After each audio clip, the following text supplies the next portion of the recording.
নমস্কার বন্ধুরা, আজকে একটা চটজলদি স্ন্যাক্স বানাবো আলু দিয়ে। তার জন্য দুটো আলু আর দুটো কাঁচা লঙ্কা নিয়েছি, এভাবে ভালো করে ধুয়ে ছাড়িয়ে নিয়েছি।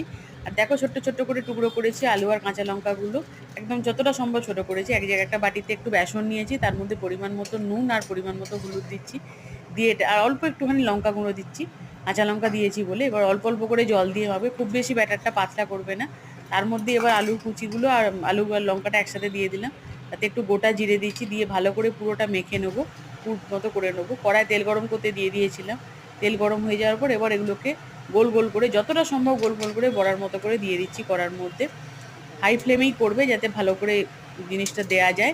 তারপর আঁচটা একটু কমিয়ে দেবে, কারণ আলুগুলো সেদ্ধ হতে হবে। এক দিকটা হয়ে যাওয়ার পর এরকম হালকা করে উল্টে দেবে, যাতে উল্টো পিঠটাও ভালো করে হয়ে যায়। দেখো সুন্দর করেই হয়ে যাবে। আলুগুলো ছোট কাটলে সেদ্ধটাও তাড়াতাড়িই হবে। উল্টে দিলাম, দেখো উল্টো পিঠটাও ভালোভাবেই হয়ে গেছে। এইভাবে জিনিসগুলো করে নেবে। নিয়ে এবার তুলে নিচ্ছি কড়া থেকে। দেখো খুব চটজলদি স্ন্যাক্স, কীরকম লাগলো জানিও কেমন।